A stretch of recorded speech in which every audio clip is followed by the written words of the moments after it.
Profe Valentina, está hablando, quítenle, activa el micrófono, por favor. Muchas gracias, Ana. Buenas tardes para todos. Les decía que les doy la bienvenida a nuestros tutoriales virtuales de Asocio. Muchas gracias por su puntualidad. En este momento estamos 39 personas conectadas. Gracias por esta espera que hemos dado de 5 minutos para que se pueda conectar la mayoría de las personas que se inscribieron a nuestra primera versión de los tutoriales de nuestra Asociación Colombiana de Investigación Operativa. Entonces, mientras damos un par de minutos adicionales para que se puedan conectar todas las personas, vamos a darles unas notas para mantener durante el desarrollo del tutorial.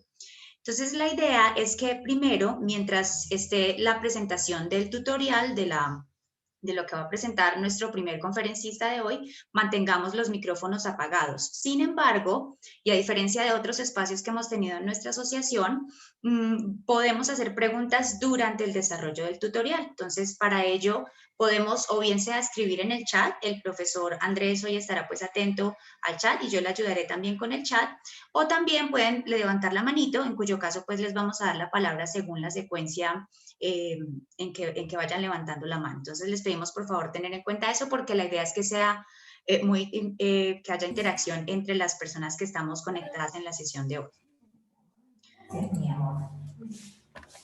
Muy bien. Mi amor lindo, con gusto. Bueno, entonces les queremos dar la bienvenida a nuestros tutoriales virtuales de Asocio. Entonces, lo primero que vamos a hacer es comentarles qué es la Asociación Colombiana de Investigación Operativa, dar una introducción muy breve para luego iniciar el tutorial. Entonces, como ustedes saben, la Asociación Colombiana de Investigación Operativa, Asocio, es una iniciativa de nuestra comunidad académica en Colombia para desarrollar, aplicar, difundir y promocionar los métodos y las aplicaciones de la investigación de operaciones en cualquiera de sus ramas. En este momento somos un poco más de 120 miembros, entre miembros institucionales, miembros individuales y estudiantes, y tenemos más de 10 miembros institucionales con las universidades que ustedes ven allí en la parte inferior. Entonces, en el contexto del Consejo Directivo de Asocio, en este periodo, en el que participamos diferentes profesores e investigadores de distintas universidades y regiones del país, quisimos crear un espacio de los tutoriales virtuales para brindar precisamente este espacio de presentación y discusión académica sobre diferentes temas en investigación operativa. Entonces, la idea es que estos tutoriales aborden temas, técnicas y herramientas, de modo que contribuyan con 3 objetivos específicos dentro de los objetivos estratégicos de Asocio, que son el desarrollo, la reunión y la divulgación de nuestra comunidad. Entonces, para los tutoriales vamos a tener siempre esta estructura. Lo primero que vamos a hacer es esta presentación de Asocio, que es la que estoy haciendo en este momento, y luego viene el desarrollo del tutorial. Entonces, para nuestro primer tutorial, tenemos como invitado al profesor Andrés Felipe Osorio Muriel. Andrés es ingeniero industrial y magíster en ingeniería de la Escuela de Ingeniería Industrial de la Universidad del Valle. Él hizo su doctorado en Management Sciences de la Universidad de Southampton en el Reino Unido. Es profesor del Departamento de Ingeniería Industrial de la Universidad ICESI. Y sus áreas de investigación son la optimización, la simulación y estos métodos aplicados a sistemas de producción y de servicios. Entonces, muchas gracias al profesor Andrés por acompañarnos en nuestro primer tutorial. Bienvenidos todos y estaremos atentos para que ustedes puedan hacer sus preguntas, bien sea por el chat o de viva voz. Entonces, adelante Andrés, puedes compartir tu pantalla. Bueno, buenas tardes para todos. Muchas gracias Valentina por la presentación. Pues este tutorial es una introducción a una herramienta que a mí en particular me ha parecido muy interesante. Y yo como profesor de cursos de investigación de operaciones, pues a veces veo cómo los estudiantes lidiaban por correr modelos en AMPOL o en el NeoServer o con limitaciones de restricciones como la versión estudiantil de AMPOL. Entonces, pues dentro de esa exploración encontré esta librería que me ha parecido muy útil para algunas cosas, debo ser claro, y debo decir que es útil para ciertas cosas. Sin embargo, pues problemas muy complejos probablemente pues requieran software del estado del arte. Entonces, voy a decir un par de cosas de la librería y ya pues pasamos al taller práctico, ¿listo? Ok, entonces, pues en ese orden de ideas, esta librería hace parte, o es un lenguaje de modelado desarrollado dentro del proyecto Coinoar. Yo no sé si ustedes han tenido la oportunidad de pasarse por la página de Coinoar, pero pues básicamente es un conjunto de proyectos de software libre para el desarrollo de investigación de operaciones. Entonces, si ustedes entran a la página de Coinoar, van a encontrar solvers, van a encontrar librerías para metaheurísticas, APIs para diferentes lenguajes, bueno, cualquier cantidad de cosas. Creo que pues es un recurso muy valioso que tenemos dentro de la investigación de operaciones y al cual pues tenemos acceso libre por su naturaleza. La librería en particular que voy a desarrollar se llama Pulp y pues esto básicamente es un lenguaje así como ustedes han visto Ample o como han visto el OPL de Ciplex. Y este Pulp puede interactuar con diferentes solvers, entre ellos Ciplex, Gurobi, y él viene por default asociado a un solver que se llama CBC, que es dentro de Coinoar. Pero entonces ya miramos cómo podemos hacer eso. Por ahora, pues esta librería solo admite el desarrollo de modelos de programación lineal, ¿listo? Modelos lineales. Y cuenta con dos clases principales, que es el p-problem y el p-variable, pero pues esto lo revisaremos en detalle, cómo crear instancias de esas clases para poder ejecutar nuestros problemas. Las variables en esta librería se pueden declarar de forma individual o como diccionarios. Entonces, si ustedes han trabajado en Python, saben que una de las estructuras de datos más importantes que hay en Python son los diccionarios, donde pues básicamente, como su nombre lo indica, es un diccionario. Yo tengo asociado una llave y esa llave tiene un valor. Entonces, aquí las variables se estructuran de ese tipo cuando yo trabajo sobre conjuntos. En el caso de Pool, nosotros, a diferencia de otros lenguajes, si ustedes han trabajado en Ample, saben que uno define un conjunto con la palabra set y define un parámetro con la palabra paramp. Aquí el tema de conjuntos y parámetros pues realmente no pierden relevancia porque lo que hace esta librería es hacer uso de las estructuras de datos de Python. Entonces, un conjunto para Pool, pues básicamente puede ser una lista o puede ser un diccionario, o puede ser un mismo conjunto porque también existen en Python, pero son nativos de Python, no son de la librería. En Pool los modelos son técnicamente concretos, es decir que en Ample, por ejemplo, uno separa el modelo de los datos y ese modelo se conoce como un modelo abstracto. Aquí uno va alimentando dentro del mismo script, va alimentando el modelo con los datos, pero pues también se puede hacer cierta separación y yo puedo crear una clase de datos y una clase modelo y bueno. Es válido cualquiera de los dos enfoques, sin embargo, pues el lenguaje está principalmente pensado de esta forma.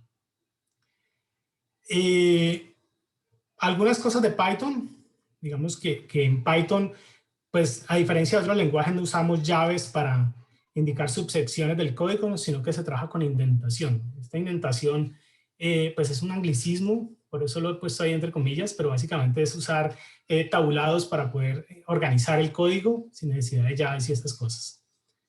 En Python pues existen diferentes tipos de variables, strings, objetos, enteros, variables float, que es lo mismo, ¿listo?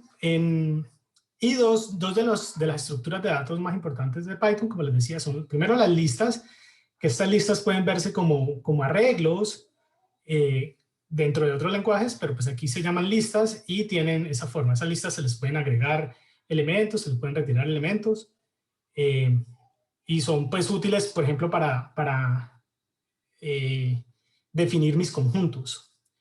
Y la otra parte son los diccionarios. Los diccionarios, yo les decía a ustedes que son estructuras donde tienen asociado una llave y un valor. Entonces, en este caso, por ejemplo, la llave manzana tiene asociado el valor rojo, la llave naranja tiene asociado el color naranja, la llave plátano tiene asociado el color amarillo.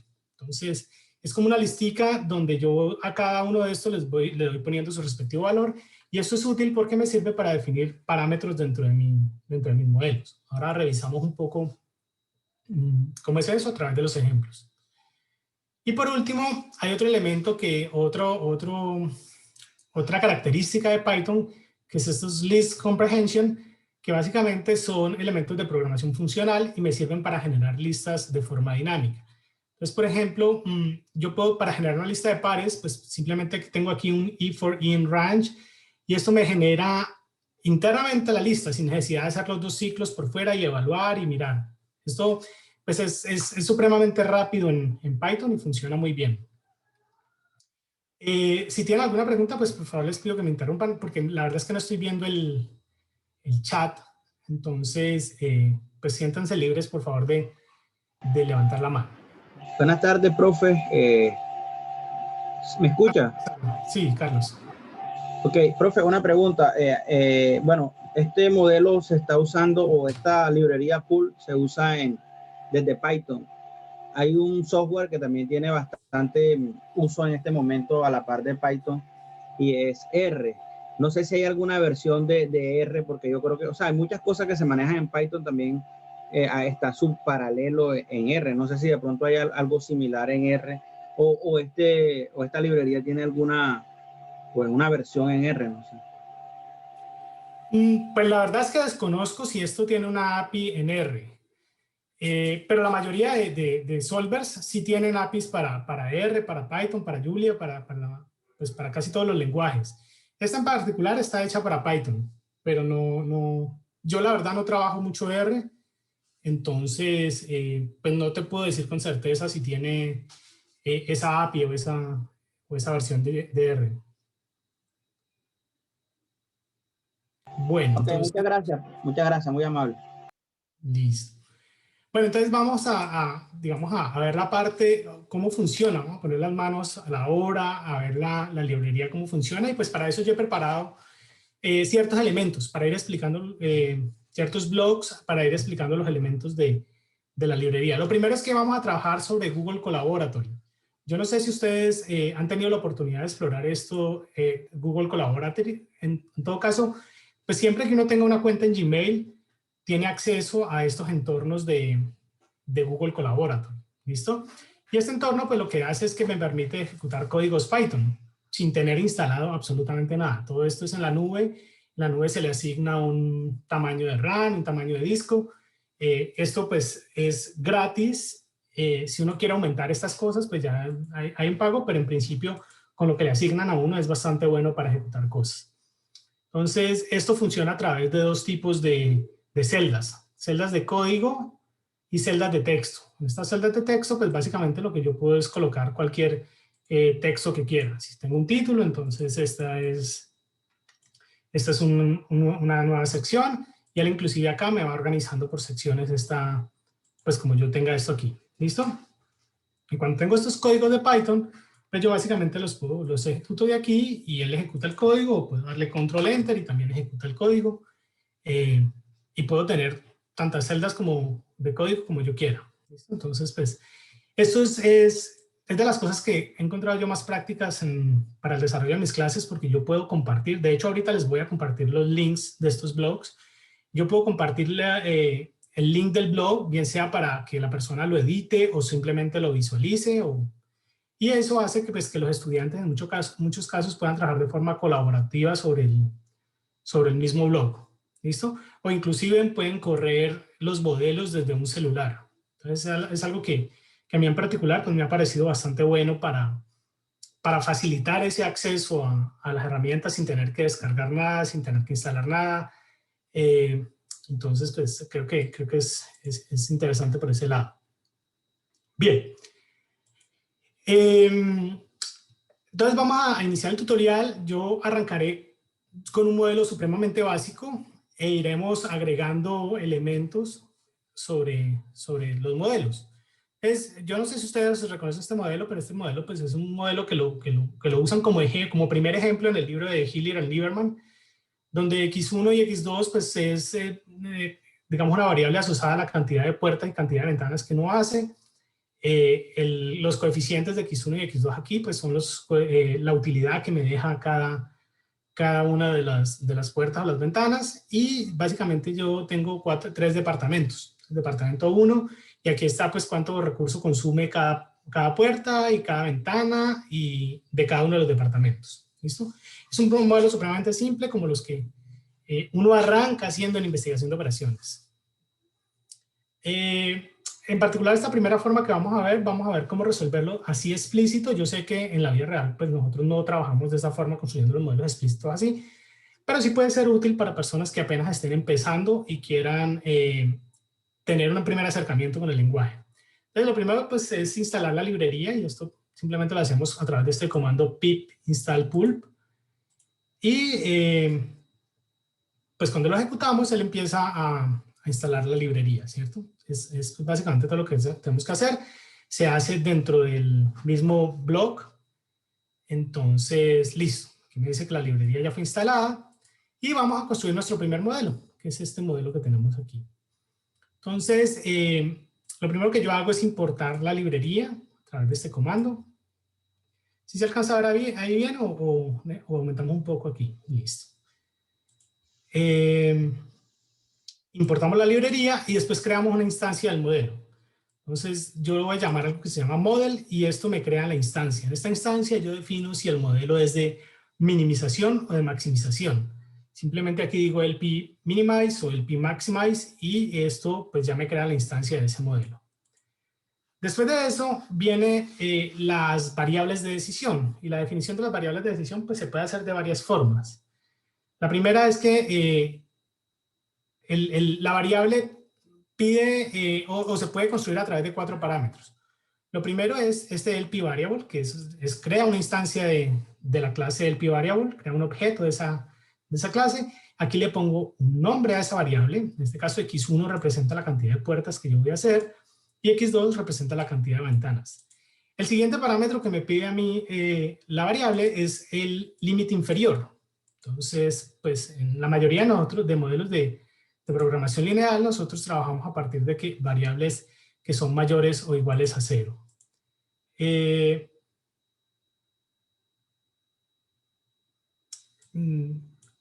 Tenía algo en el chat, alguien estaba escribiendo. No te ahí. preocupes, Andrés. Si hay algo en el chat, yo estoy apoyando las preguntas que te hicieron. Sigue que yo te interrumpo si hay algo. Dale, tranquilo. Bueno, dale. Entonces, tenemos la definición del límite inferior de la variable y del límite superior de la variable. En el caso donde tenemos variables pues, continuas donde no tenemos un límite claro, pues simplemente le decimos none y esto pues la deja libre sin un límite superior. Y aquí le decimos el tipo de variable que vamos a usar. En este caso, pues esas son variables continuas, entonces lo dejamos como el p continuous. Estos dos parámetros son típicos dentro de los lenguajes de programación, dentro de los lenguajes de modelado, el límite inferior y el límite superior, porque en muchos casos cuando se está haciendo un algoritmo de branch and bound, por ejemplo, que se le agrega un límite superior o inferior a cada variable, pues eso se puede hacer a través de estos parámetros sin necesidad de agregar explícitamente una restricción.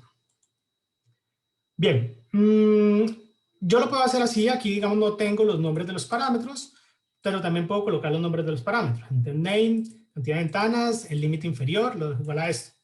Cualquiera de las dos formas de sintaxis es válida. Inclusive, simplemente yo puedo decir agregar los dos parámetros, x1, el nombre y un límite inferior, y él asume por posición que ese es el límite inferior. En el caso donde tengo diccionarios de variables, que lo vamos a ver más adelante, es decir, tengo mi variable asociada a un conjunto, entonces aquí después del nombre viene los conjuntos a los cuales está asociada esa variable, pero ahora lo vemos en detalle. Tenemos entonces la función objetivo. La verdad es que esta función objetivo pues, se puede agregar en cualquier momento del modelo. Yo la puedo agregar de primera o la puedo agregar de última en cualquier momento. La única diferencia entre la función objetivo y alguna de las restricciones es que la función objetivo no tiene un lado derecho. Es decir, se agrega sin lado derecho y entonces la librería pues ya asocia esa función sin lado derecho como la función objetivo. Aquí pues tenemos una función objetivo explícita, tengo 3x1 más 5x2. También lo podría hacer a través de este operador, el psum, que me suma los elementos de esta lista. Entonces, cuando ya tenemos esto entre corchetes, esto lo que tiene internamente es una lista que tiene diferentes elementos. El primer elemento de la lista va a ser 3x1 y el segundo elemento va a ser 3x2. Pues lo que va a hacer es sumar esas dos cosas. Esto lo miraremos un poco más adelante cuando tengamos que iterar sobre algún conjunto. Bien, para agregar las restricciones, pues básicamente yo lo hago, bueno, la función objetivo la hago con, miren que aquí está el nombre de la instancia del objeto que yo creé de modelo, y simplemente más igual y agrego mi función objetivo. Las restricciones se agregan de la misma forma. Utilizo el objeto y le voy agregando cada una de las restricciones. En este caso, pues la primera restricción es x1 menor o igual a 4. En el segundo caso, pues tenemos 2x2 menor o igual a 12. Entonces tengo 2x2 menor o igual a 12. Miren que aquí yo también le puedo colocar un nombre a esa restricción. Entonces, seguido a la expresión matemática de la restricción, puedo colocarle el nombre a esa restricción. Y puedo hacerlo así, también lo puedo hacer entre paréntesis. Todas estas sintaxis son válidas para esto. Después puedo darle el comando model solve. Este status me devuelve, pues básicamente, si el modelo fue resuelto de forma óptima, si el modelo es no acotado, si el modelo es infactible. ¿Listo? Sin embargo, pues con el model solve, el modelo se resuelve completamente. Y después, pues vienen a imprimir los resultados. Entonces yo hago un ciclo donde digo, ok, creo una variable que se llama b y la pongo a iterar sobre todo el conjunto de variables y le digo que me imprima el nombre de la variable y que me imprima el valor de esa variable. Y después de eso, pues imprimo entonces la función objetivo, donde, digamos, el atributo de objetivo lo obtengo de esta forma. Y si lo ejecutamos, pues vemos que la cantidad de puertas es 2, la cantidad de ventanas es 6 y la función objetivo es 36. Entonces, pues este primer modelo es muy básico, pero pues nos da como la base para irnos entrando en otras cosas un poco más complejas. Listo. Pues yo les decía que en principio pues nosotros no trabajamos de esta forma los modelos, a no ser de que pues apenas estemos introduciendo el tema de modelación explícita. Entonces, digamos que un segundo modelo que puede ya ser un poco más cercano a lo que trabajamos nosotros, es que yo defino un conjunto de departamentos y un conjunto de productos. En este modelo vamos a hacerlo de forma numérica, es decir, yo tengo los departamentos que van a ir del número 0, 1 y 2. A través de esta función range, yo lo que creo es una lista que me define, que me crea un conjunto, una lista con los valores 0, 1 y 2.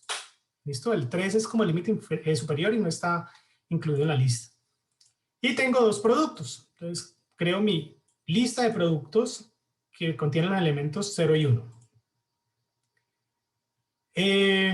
Después de eso, entonces, tengo un parámetro, pero mire que mi parámetro aquí lo defino pues como una lista nuevamente, donde estos valores que están aquí son los coeficientes de las restricciones. Entonces, la primera restricción veíamos que era x1 menor o igual a 4. Entonces, solamente tenía un coeficiente de 1x1. La segunda era 2x2 menor o igual a 12. Entonces, x2 tiene ese coeficiente de 2. Y en la última era 3x1 más 2x2 menor o igual a 18. Entonces, aquí tenemos esos coeficientes. Y después tenía entonces los recursos, es decir, los lados derechos de las restricciones. 4, 2, 6, 18. Y los coeficientes de la función objetivo. Entonces, nuevamente creo mi instancia, mi objeto modelo, donde nuevamente pues es de maximizar, es el mismo ejemplo básicamente que estábamos trabajando anteriormente, y defino mi variable de decisión. Y entonces aquí la variable de decisión, el único cambio que tiene es que ya no creo una variable suelta como la teníamos ahorita, sino que voy a crear un diccionario de variables. Entonces, yo llamo a ese conjunto de variables, se va a llamar X, pero X es un conjunto que va asociado, perdón, X es un grupo de variables que va asociado al conjunto productos. Entonces creo ese diccionario de variables, les llamo X, y este X a su vez va asociado al conjunto productos. Tengo el límite inferior, el límite superior, y en este caso pues vamos a hacer un cambio ligero y vamos a definir esa variable como una variable entera. Que lo único que debo hacer es cambiar el p continuous por el p integer. ¿Listo? Después entonces viene la función objetivo. La función objetivo pues nuevamente la agrego de esta forma. Esto ya lo conocíamos. Miren que aquí ya empiezo a usar el operador lpSum, que lo que va a hacer es sumarme todos los elementos de esta lista que tengo aquí. Y esta lista que tengo aquí pues es lo que se llama, es un links comprehension que lo vimos ahorita, que es muy útil para estas cosas. Entonces aquí lo que estoy haciendo es multiplicando la utilidad del producto, que es este parámetro, por la variable, y entonces eso lo pongo a iterar sobre los productos. Tengo dos productos, entonces pues, básicamente esto es una suma de dos elementos. Veo el chat que está alumbrando, pero no sé. Vale, tú me avisas, por favor. Tranquilo, son preguntas de la grabación. Tranquilo, Ok. adelante. Yo igual al final les comparto estos 3 blogs. ¿Listo? Los blogs con que vamos a trabajar para que pues, puedan acceder a ellos y puedan revisarlos en detalle por si se pasa algo. Susana, levantaste la mano. ¿Tienes alguna pregunta?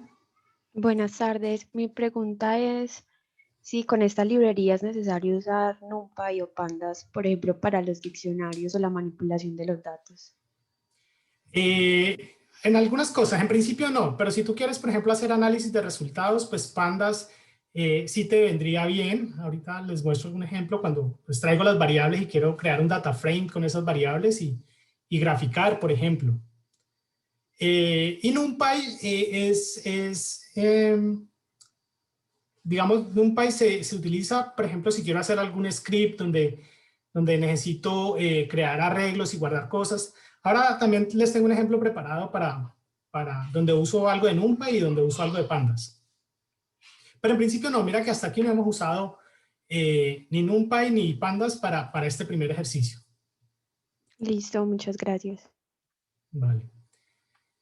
Bien, entonces, pues básicamente yo tengo una sola restricción, y esa restricción es básicamente la disponibilidad de horas que tengo en cada departamento. Entonces, esa restricción dice para todo J en departamentos. Entonces, este for J in deptos es básicamente lo que me define ese para todo. Y para cada J, entonces él va a ir agregando una restricción, y esa restricción pues es básicamente el tiempo que consume del departamento J multiplicado por la cantidad de producto I que yo hago, y sumo sobre los productos, y eso deberá ser menor o igual entonces al recurso disponible que yo tengo en el departamento J. ¿Listo? Miren que es una sintaxis muy parecida a lo que se maneja en otros lenguajes. Precisamente le iba a preguntar eso, profe. O sea, esto es muy parecido a lo que se hace en AMPL cuando uno va a hacer este tipo de restricciones, ¿no? Cuando va... Pero veo que aquí le incluyen un for, o sea, crean el ciclo. Sí. Sí. Yo creo que esa es la diferencia, ¿no? Sí. Entonces, digamos que la sintaxis es muy parecida, pero no es exactamente igual. Pero sí, es muy parecida. Leonardo. Andrés, gracias. Dentro de ese ciclo for, ¿es posible asignar nombres individuales a cada una de las restricciones que se van a crear? Sí, yo podría aquí colocarle coma y colocarle un nombre a esa restricción, probablemente asociado al J, ¿no? No sé, departamento, coma, y el J para que me lo asocie a cada departamento.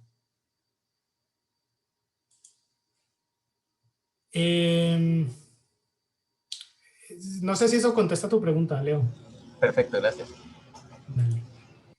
Bien, entonces nuevamente resuelvo el modelo y pues aquí viene nuevamente la impresión de las variables, pues que ya creo que lo habíamos visto en el ejemplo anterior. ¿Listo? Entonces si lo corro, pues va a estar asociado a esto. Aquí mis productos, pues si bien la X está asociada a productos, pues productos es un conjunto que solo tiene el 0 y el 1, porque lo definimos como numérico. Esto es útil y digamos que cuando, pues eso agiliza mucho hacerlo de esta forma, pero en algunos casos no es suficiente. En algunos casos yo quiero definir el nombre específico de los departamentos y el nombre específico de los productos. O si estoy trabajando, por ejemplo, con ciudades o con nombres de personas y haciendo una asignación de personal, ¿sí? En ese caso, pues, digamos que también hay forma de hacerlo y la forma es la siguiente. Entonces yo, en vez de definir mis departamentos como 0, 1 y 2, les asigno un nombre. Y el nombre lo asigno creando una lista con esos nombres. Yo puedo crearlo como una lista o puedo crearlo como un conjunto. En Python hay algunas diferencias entre un conjunto y una lista. Por ejemplo, un conjunto no puede tener elementos repetidos. Ambos estructuras de datos son iterables, pero tienen ciertas diferencias. Y esa es una de las principales, que el conjunto no puede tener elementos repetidos. Ahora, si yo necesito hacer operaciones con conjuntos, por ejemplo, tengo un conjunto 1 y el conjunto 2 y necesito hallar la unión de esos dos, pues entonces es mejor que lo defina como un conjunto. La única diferencia en la forma de definirlo es que aquí utilizo unas llaves y aquí utilizo un corchete. ¿Listo? Pero puedo utilizar todos los operadores de conjunto que tiene disponibles Python. Unión, intersección, bueno. Entonces defino la lista de los departamentos y la lista de productos. En este caso tengo producto 1 y producto 2. Fácilmente pues hubiera podido colocar puertas y ventanas. Y los parámetros ya están asociados a un conjunto. Entonces la cantidad, el recurso de cada departamento pues está asociado al conjunto de departamento. Entonces esto que está aquí se llama un diccionario. Ya les había mencionado, donde tengo la llave y tengo el valor de ese diccionario.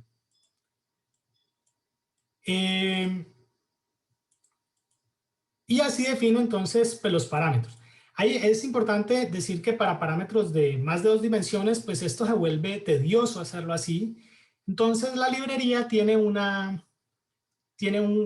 método que me permite construirlo, digamos, de forma más fácil. De hecho, para esto también me permite construirlo de forma más fácil. Y ese método, entonces, es este que aplicamos aquí. Por ejemplo, yo tengo este que es el tiempo por departamento y quiero, pues, como yo estoy trabajando con diccionarios, pues esto en realidad debería ser un diccionario. Y un diccionario de 2 dimensiones, pues básicamente es un diccionario de diccionarios. Entonces, pues eso es poco práctico construirlo de esta forma. Y para eso, la librería Pulp trae este método. Se llama makeDict. Yo le digo cuáles son los conjuntos que están asociados a este parámetro, en este caso a esta matriz. Cada fila está asociada a mi conjunto de departamentos y cada columna a mi conjunto de productos. Y le agrego o le envío este parámetro que tengo aquí, esta matriz que tengo aquí. Y él me lo devuelve, pero ya como un diccionario. ¿Carlos? Andrés, ¿cómo estás? No, creo que la pregunta que voy a hacer la está respondiendo en este momento.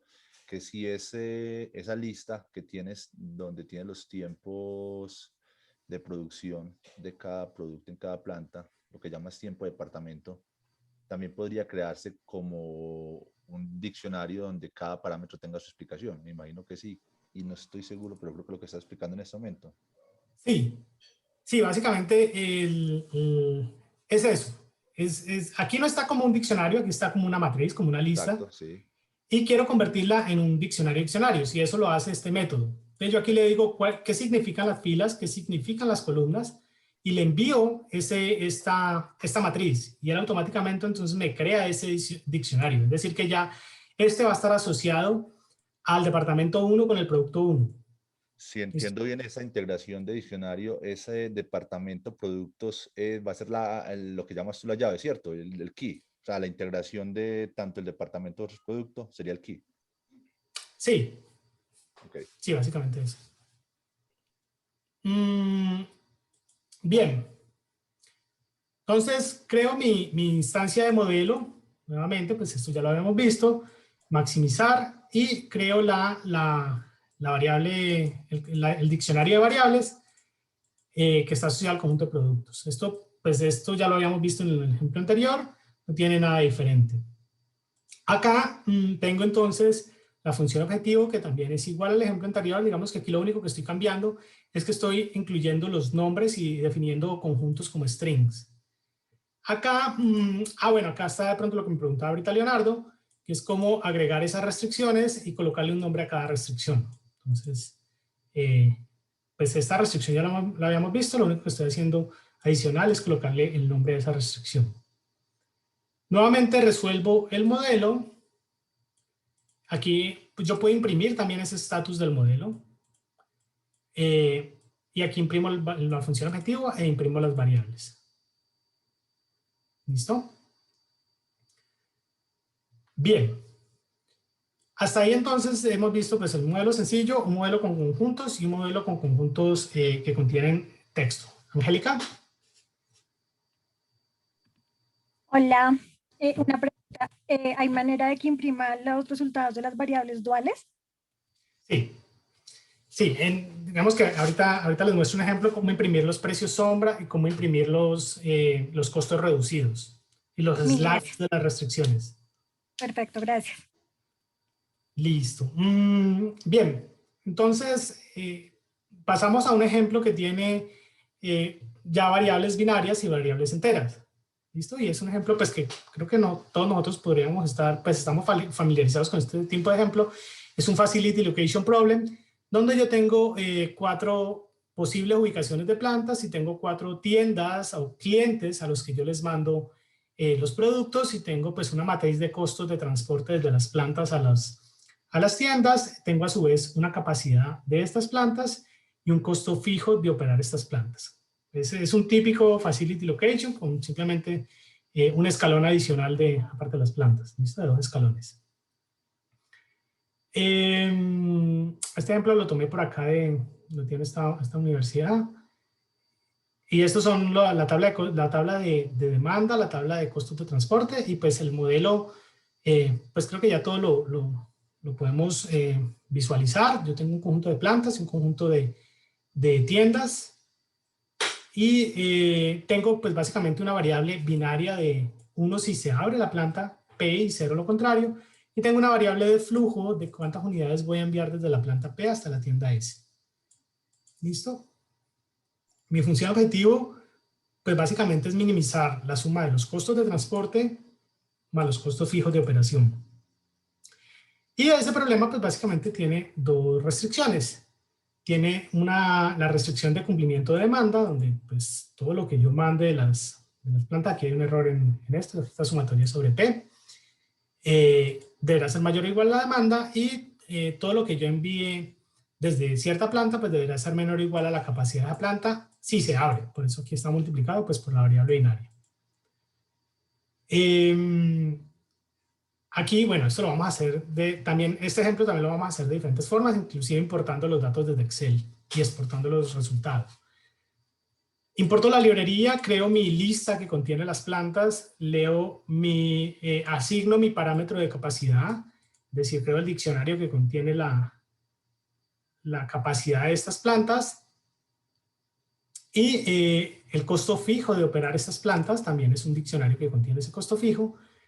Tengo las tiendas, es decir, los clientes, que esos clientes a su vez tienen asociado un parámetro de demanda. ¿Listo? Y tengo un costo de transporte de las plantas a las tiendas. Entonces, nuevamente, pues esto no me sirve porque yo estoy trabajando con diccionarios, ¿sí? Ahí veo manos levantaditas.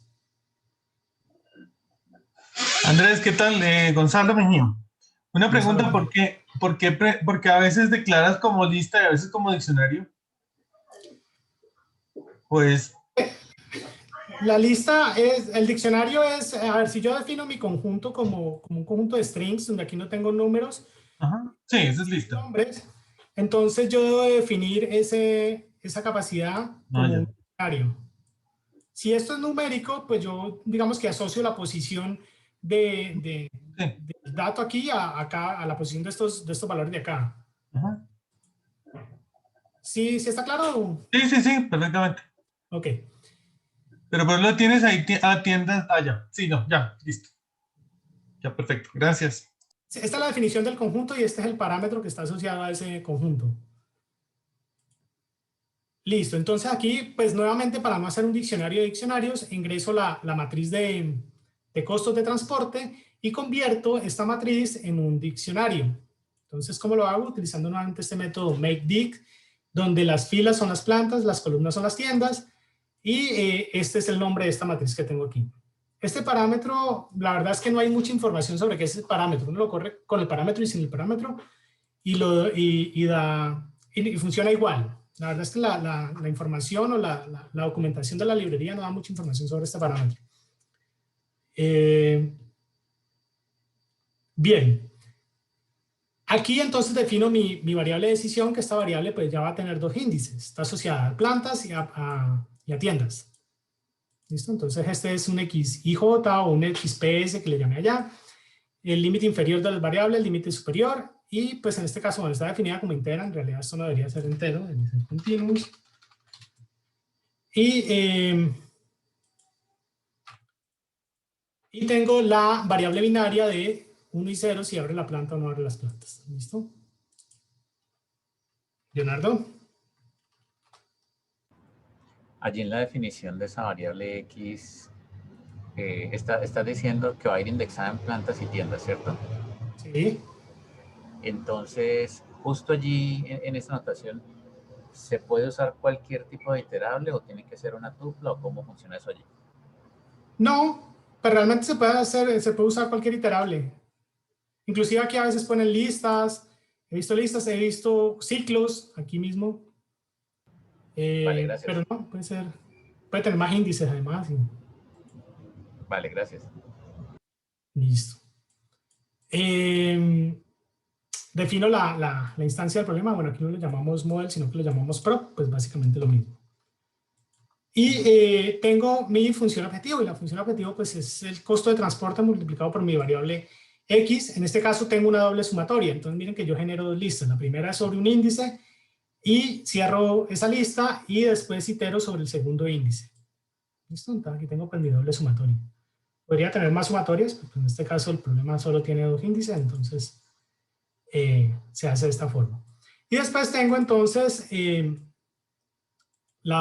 costo fijo de cada variable multiplicado pues por la variable binaria y la sumatoria en plantas. Y también le puedo colocar un nombre a esa función objetivo, lo puedo llamar costo total.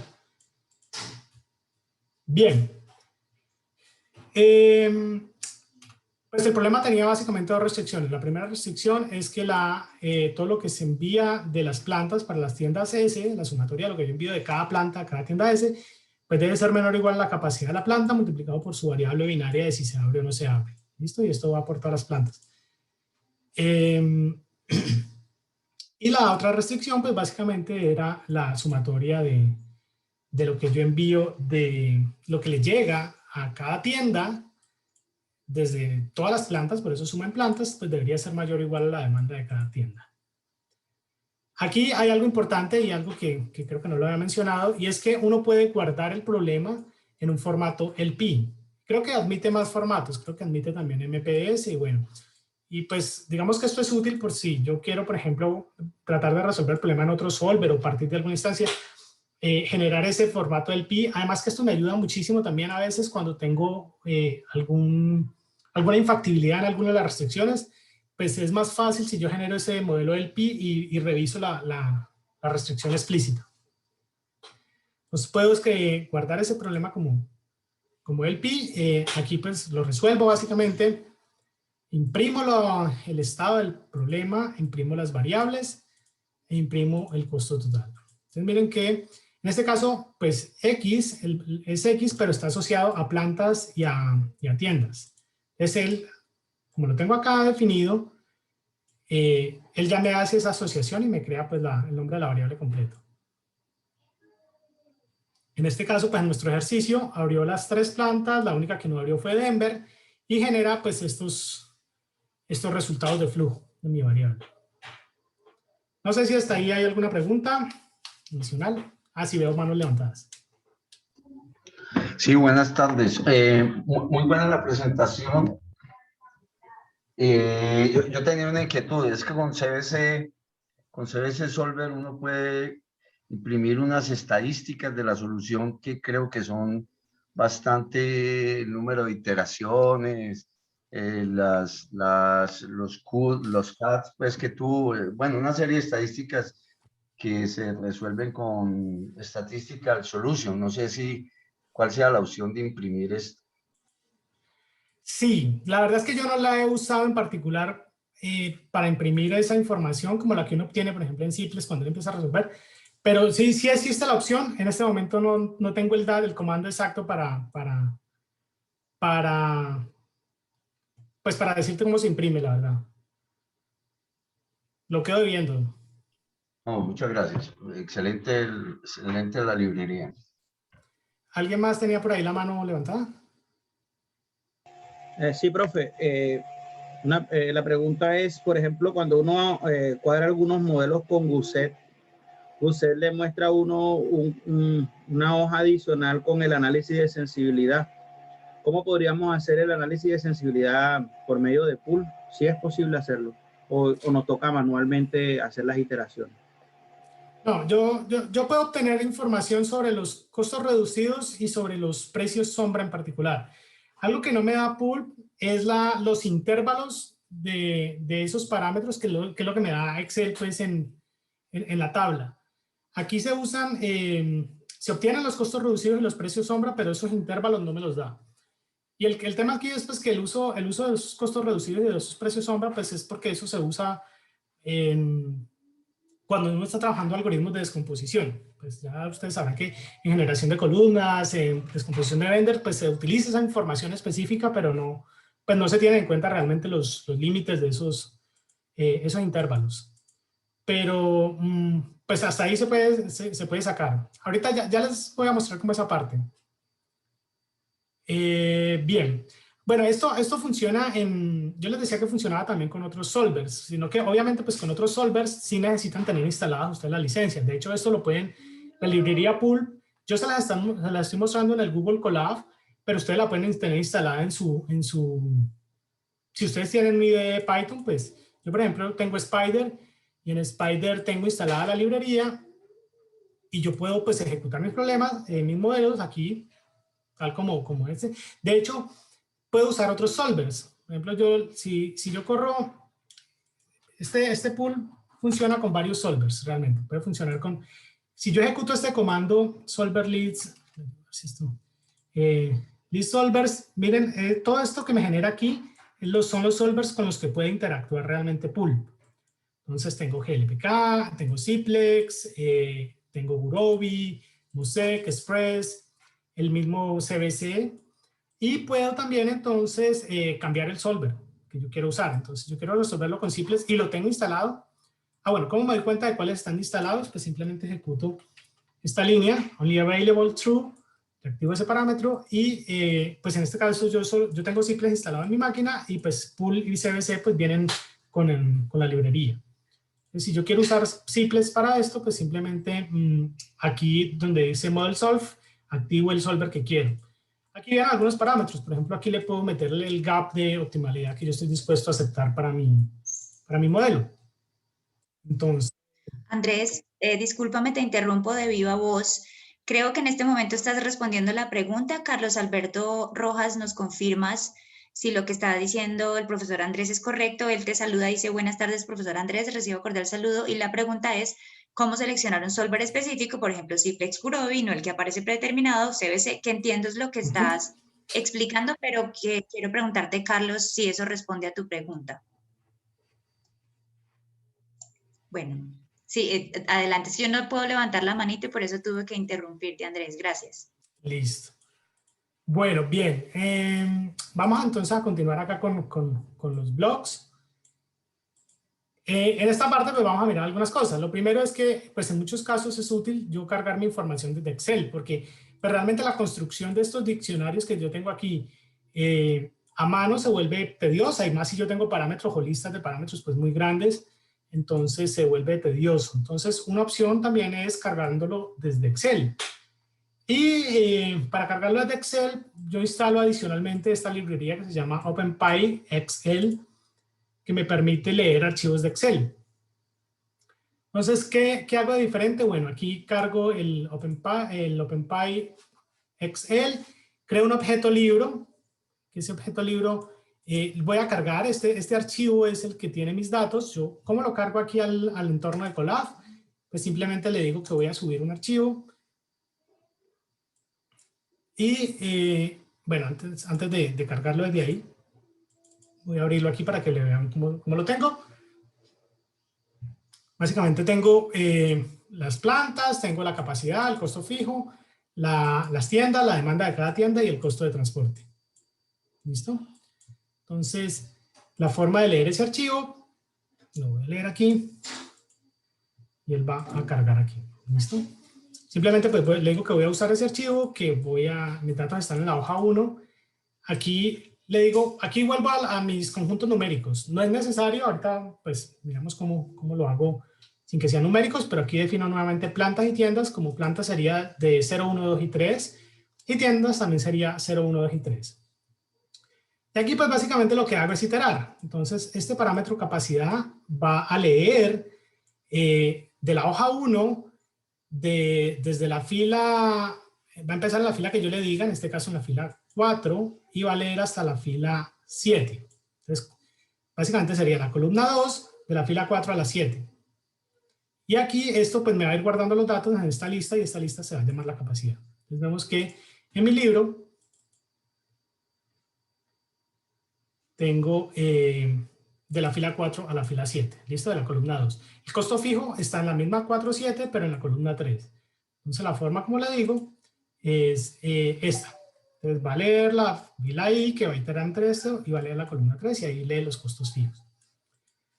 De igual forma, pues leemos la demanda y leemos el costo de transporte. Miren que el costo de transporte, pues como es una matriz, tengo que iterar pues en 2 dimensiones. ¿Listo? Tanto en filas como en columnas. En este caso, pues como yo definí estos 2 conjuntos numéricos, no tengo que volver diccionarios estos de capacidad, costo fijo y demanda, pero sí, costo de transporte lo voy a volver diccionario. De hecho, pues tampoco necesitaría volverlo diccionario en este caso. Tengo el diccionario de variables de decisión, tengo mi variable binaria que está asociada al conjunto plantas, creo nuevamente la función objetivo. De aquí para abajo es exactamente igual a lo que hicimos. Digamos que aquí lo que quería ver o lo que quería mostrar pues era esta parte de cómo cargar los datos desde Excel. Entonces yo resuelvo mi problema, creo que ya tengo instalado todo, sí. Y obtengo entonces, pues nuevamente mi solución, cargando de datos de Excel. Si yo quiero utilizar los datos de las plantas y de las tiendas, pues leo el conjunto, guardo en una lista esas plantas, guardo en una lista esas tiendas con los nombres específicos, y aquí utilizo este mismo makeDic para volver este dato de capacidad un diccionario asociado al conjunto plantas. Es parecido a lo que estamos haciendo ahorita con los costos de transporte, pero aquí pues utilizo en una sola dimensión, para volver esta capacidad que tiene estos 4 valores en un diccionario. De aquí para acá, pues esto ya lo habíamos hecho. Esto es lo mismo, pero con demanda. Entonces, convierto esta demanda en un diccionario donde cada uno de estos pues, va a estar asociado a la tienda. Y aquí, esto es exactamente igual. Aquí hay algo importante, y es que yo también puedo guardar mis resultados en un libro, en Excel. Entonces, hasta aquí imprimo las variables y aquí voy a crear un libro nuevo. Lo voy a llamar libro res. Sobre ese libro res voy a crear una hoja que se llama hoja res. Y en esa hoja voy a guardar los nombres de las variables de decisión y de los valores. Entonces se va a parar en la primera fila y en la columna 1 va a guardar el nombre de la variable. Después en la segunda fila, en la columna 2, va a guardar el valor de la variable. Y pues tengo un contador acá, externo, porque este I es numérico, este I no es el mismo contador de las variables realmente. Y guardo el libro. Entonces miren que si yo ejecuto esto, pues él va a correr aquí, se va a demorar un poquito, la verdad es que guardando los resultados demora un poco, pero aquí me va a aparecer entonces en unos segundos este libro que se llama Resultados XLS. Entonces miren, este libro pues ya lo puedo yo descargar y y ese libro pues tiene la información de las variables. Entonces miren que es relativamente fácil hacer estas cosas con la librería. Bien, aquí viene algo que me han preguntado ya creo que 2 veces, y era cómo obtener información sobre el modelo. En este caso, me voy a devolver al modelito de los departamentos. Sí, Carlos. Carlos Ferreira, por ahí vi que levantó la mano. Sí, profe. Bueno, usted disculpe que yo le pregunte tanto, pero trato de tener la mayor claridad posible. Una de las cosas útiles de pronto cuando uno puede subir los modelos, por ejemplo, como ocurre con Ample, que uno llega y sube los datos por un lado y el modelo por el otro. Entonces, por ejemplo, ese modelo que uno sube en Ample, como él está genérico, por decirlo de alguna manera, como él está bastante genérico, permite, como está genérico, permite hacer algo, Y es que en el caso este, por ejemplo, si yo necesito meter más tiendas o más productos, quizás el código no tenga que, por lo menos las restricciones y no tenga que reformularlas, sino simplemente meto más parámetros puede ser demanda, puede ser de productos o de tiendas, y simplemente lo que hago es que hago un cambio arriba, pero de pronto en las restricciones, o sea, no sé si de pronto me hago entender, porque usted sabe que entre mayores parámetros yo tenga, mis restricciones van a crecer bastante porque una se cruza con la otra y así sucesivamente. Entonces, digamos, que tengamos que trabajar con el doble de tiendas y el doble de productos. ¿Qué tanto cambiaría la formulación que yo tengo hasta ahora de, por ejemplo, de las restricciones? ¿Sí habría que hacer un cambio sustancial o sería nada más donde yo defino los parámetros iniciales donde habría que cambiarlo? Básicamente eso, lo que tú dices. Lo que cambia es el tamaño de este conjunto. Ya no va a tener 4, sino que va a tener 10, 20. Ah, ok. Sí, porque es que eso es lo útil de esto, porque de pronto hay problemas donde uno tiene que trabajar con muchísimas restricciones, precisamente porque hay muchos parámetros, ¿no? Y entonces eso al final afecta la formulación cuando uno está haciendo las restricciones, entonces se hacen enormes. O sea, eso es como, imaginémonos esto, uno va a usar MATLAB. Entonces en LeanPro uno tiene que, las restricciones tiene que meterlas en forma matricial, pero meterla manual. Entonces por eso no es muy útil cuando el LeanPro, cuando el problema es muy grande. Y entonces uno tiende a usar Ample, pero lo que pasa es que Python es más amigable, es más fácil de usar que Ample, sobre todo cuando uno tiene un error, Python se lo ayuda a encontrar rápidamente. Ample en eso es un poquitico más, como más fuerte. No, básicamente es lo que tú dices. O sea, aquí el tamaño del problema pues está asociado al tamaño de estos conjuntos. El modelo, miren que aquí lo hemos hecho realmente apartado de los datos específicos. Entonces, él lee estos tamaños de estos conjuntos y construye internamente el modelo. Y con el tema de Ample, pues a mí me gusta Ample. Yo no tengo nada contra Ample, a mí me gusta. Pero lo que no me gusta es que la versión estudiantil solo tiene hasta 300 variables de decisión. Creo que resolver un problema más grande para los estudiantes, pues uno tiene que mandarlos al nuevo server, que también es tedioso, estar subiendo por un lado de los datos, por un lado el modelo y el otro lado de los comandos, y esperar a que entre en cola y devuelvan los resultados. Pero pues a mí me gusta, solo que esta opción me parece mucho más fácil y accesible, principalmente pues para los estudiantes que no tengan una licencia full de los otros. Sí, no, y la gran ventaja que tiene Python, la gran ventaja que tiene Python es que creo que hay alguien que tiene el micrófono por ahí abierto. Bueno. Sí, la gran ventaja de Python es que es de código abierto, que es gratuito, entonces como que no hay necesidad de pagar la licencia. Aparte de eso, pues otra de las ventajas que yo veo al uno usar un lenguaje de programación y no un lenguaje específico de optimización, es que yo puedo fácilmente integrarlo con otras cosas. Por ejemplo, aquí puedo fácilmente integrarlo con, no sé, una librería de algoritmos genéticos en el caso que esté haciendo una math heuristic, que llaman. O puedo utilizarlo, o puedo combinarlo con las librerías de pandas y de visualización como Matplotlib y estas cosas para analizar resultados. ¿Sí?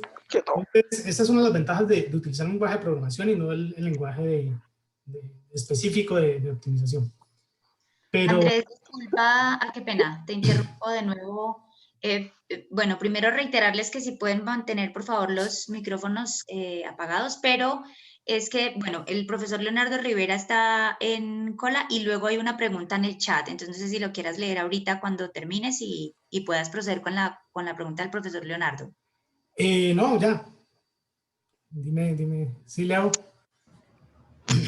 Mira que volviendo sobre la pregunta que te hacía el compañero hace un momento, también lo que pasa es que el cuaderno que nos estás mostrando está preparado es para dar este tutorial.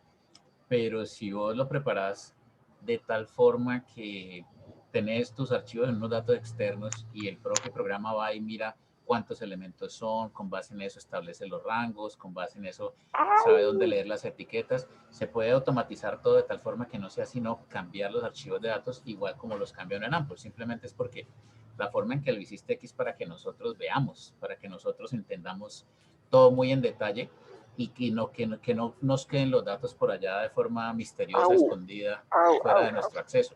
Es eso, pero si vos te sentás simplemente con la intención de que los datos sean como un cassette que vos puedes cambiar, bueno, cassette para la generación actual es como una memoria USB que uno puede ir cambiando, lo puedes hacer sin ningún problema también.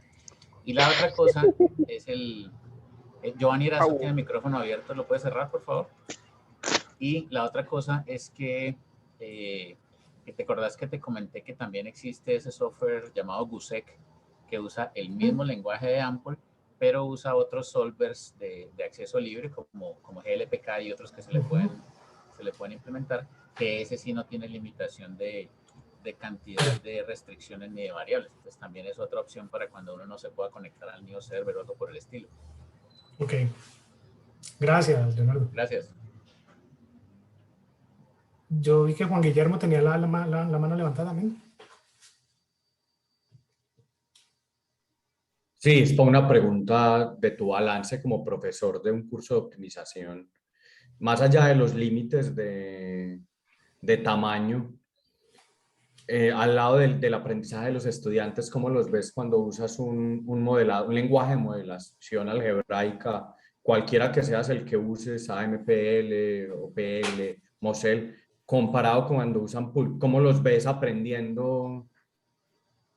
¿Qué pros y contras le ves a una opción o a otra en el aprendizaje? Ya no en la solución de los modelos más grandes, sino en el aprendizaje. Esa es una pregunta que tengo yo ahora. Pues realmente la sintaxis es muy parecida. Yo lo que noto aquí es que por la facilidad de conectarse sin tener que instalar nada y todo, como que los motiva más. El hecho también de que puedan trabajar de forma colaborativa, por ejemplo, con el tema de la pandemia, pues donde las clases son virtuales, ellos todos pueden estar trabajando sobre el mismo blog. Entonces eso hace pues más fácil esa interacción de ellos con el lenguaje. El hecho de que aquí mismo lo corran, lo ejecuten y no tengan que entrar al Neos y subirlo, y también pues me parece que facilita mucho eso.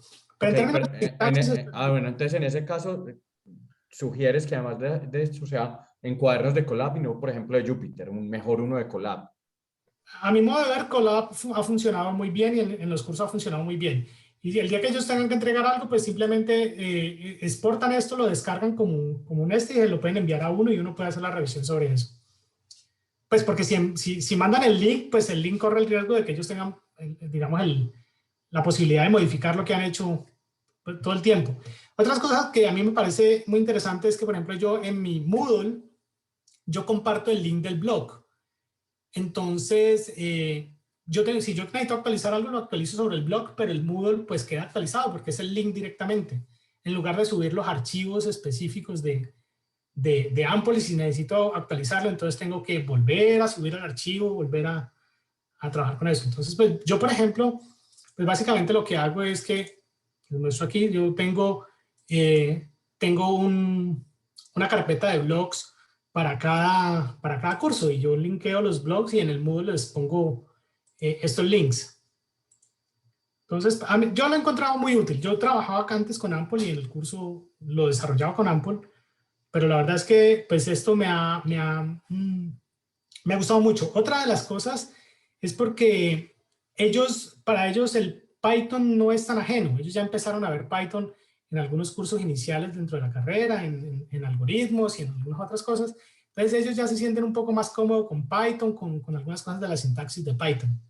Y pues porque también si uno quiere hacer, digamos, más adelante ellos van a resolver otro tipo de problemas, pues también han visto utilidad, porque hay profesores que más adelante en la carrera pues también usan Python. Entonces, pues creo que ha integrado bien, ha interactuado bien el pulp con esto. Entonces, gracias por la experiencia y por compartir esto en el tutorial. Listo, Guillermo, con gusto. No sé si hay alguna otra pregunta o continuamos.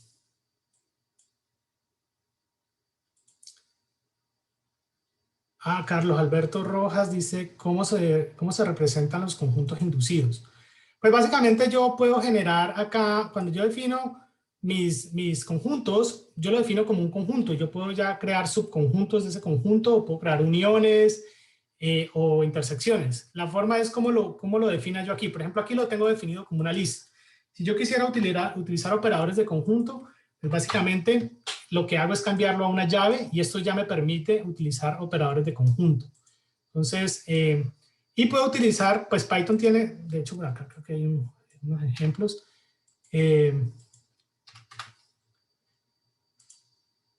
Python puede trabajar con los diferentes operadores de conjuntos. Entonces yo puedo trabajar con uniones, con intersecciones, mejor dicho, pues con cualquiera de los operadores de conjuntos. En las restricciones y en esto, pues básicamente yo utilizo el conjunto nuevo que he creado. Pues un conjunto inducido es un conjunto que hace parte, que puede ser una parte de otro conjunto, puede ser una unión de otro conjunto, puede ser una intersección de otros conjuntos. Entonces, pero finalmente es un conjunto nuevo que se crea a partir de otros. No sé si eso pues responde a la pregunta de profesor Carlos. Bueno, entonces, estábamos mirando esta parte donde obtener información de precio y sombra. Creo que hay una pregunta más. Ok. Y lo que me vuelvo al ejemplo de los departamentos. Si hay una pregunta de Carolina Saavedra, te la leo rápidamente. Dice cómo se gestionan los errores en la escritura del modelo y dice que si es posible hacer una depuración. Está en el chat. Sí, pues digamos que Python y en particular Google Colab tiene un problema y es que a veces no es tan específico diciendo dónde está el problema. Entonces, eso creo que va a cambiar en la nueva versión de Python que viene, dar más información sobre lo que es. Pero de todos modos, pues Python sí menciona dónde está el error de que no está permitiendo pues ejecutar el código. Y pues ya es entrar a revisar ese. Aquí no tenemos un debug como en un IDE, pues en Colab, pero sí da información sobre dónde está el error. Pero de acuerdo, no es tan fácil encontrarlo como en un IDE de un Eclipse o algo que puede uno ir haciendo ciertas cosas.